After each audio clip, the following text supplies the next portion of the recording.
कृष्णा। एक बार प्रेम से बोलो राधा रमण सरकार की जय हो। जय हो।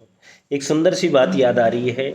गोपियों ने उद्धव जी से कहा था जब उद्धव आए थे ब्रज में कि आप किसका संदेश लेकर आए हैं।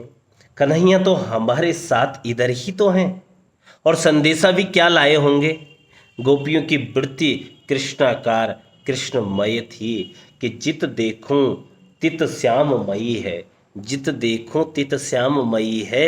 श्याम कुंज वन जमुना श्यामा, श्यामा गगन घन घटा छई है। सब रंगन में श्याम भर्यो है, क्या सब रंगन में श्याम भर्यो है। लोग कहती यह बात नहीं है, नीलकंठ को कंठ श्याम है, नीलकंठ को कंठ श्याम है। मनोश्यामता फैल गई है, मनोश्यामता फैल गई है। गोपियां जानती ही नहीं थी कि कृष्ण उन्हें छोड़कर गए हैं। वे तो यही कहती हैं कि मैं जहाँ भी जाती हूँ कन्हैया मेरे संग होता है, मेरे समय हर समय मेरे संग संग होता है। यही तो गोपी प्रेम है भगवत भक्तों, यही तो गोपी प्रेम है। जीव को भय रहता है, जीव को हमेशा भय रहता है क्योंकि वह ईश्वर के सानिध्य का अनुभव सतत नहीं कर पाता।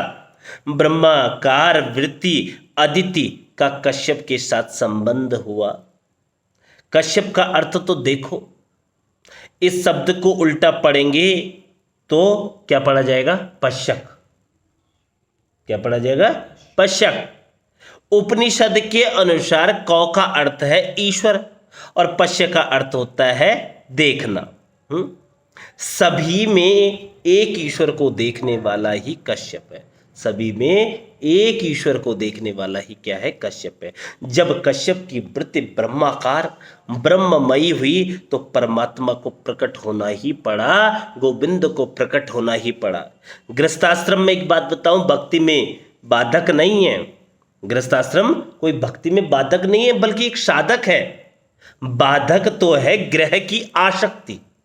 गृहस्थाश्रम में कामाशक्ति, द्रव्याशक्ति, विषयाशक्ति ही बाधा रूप है। संसार की किसी वस्तु में सच्चा सुख नहीं है। सच्चा आनंद केवल और केवल एकमात्र कृष्णा में है, मेरे गोविंद में है, गोविंद में है। संसार में ही सुख है, ऐसा जब तक मानते रहोगे तो भक्ति में कभी भी मन नहीं लगेगा, भक्ति में मन नहीं लग सकता। यदि सांसारिक विषय में ही सच्चा सुख हो तो निद्रा की आवश्यकता है ना, निद्रा की आवश्यकता ही कैसे उपस्थित होती है?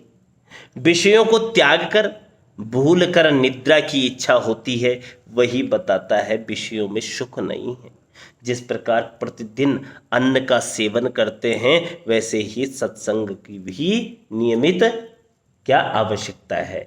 ईश्वर के प्रकाश के बिना जड़ प्रकृति कुछ भी नहीं कर सकती। यानी ये प्रकृति को प्रकाश यदि कोई दे रहा है तो वो कौन दे रहा है? परम पिता परमेश्वर। यदि देखा जाए आप और हम सब किसके अधीन है? प्रकृति के अधीन है। लेकिन जो प्रकृति को भी चलाता है वो कौन है? वो श्याम सुंदर है जो प्रकृति को भी आदेश देता है। भगवान गीता में कहते हैं मैं अविनाशी अजन्मा और सब भूत प्राणियों का ईश्वर हूं, फिर भी अपनी प्रकृति के अधीन रहकर मैं योग माया से प्रकट होता हूं, मैं योग माया से प्रकट होता हूं। आप सभी को हरे कृष्णा, राधे राधे। एक बार प्रेम से बोलो राधा रमण सरकार की जय हो।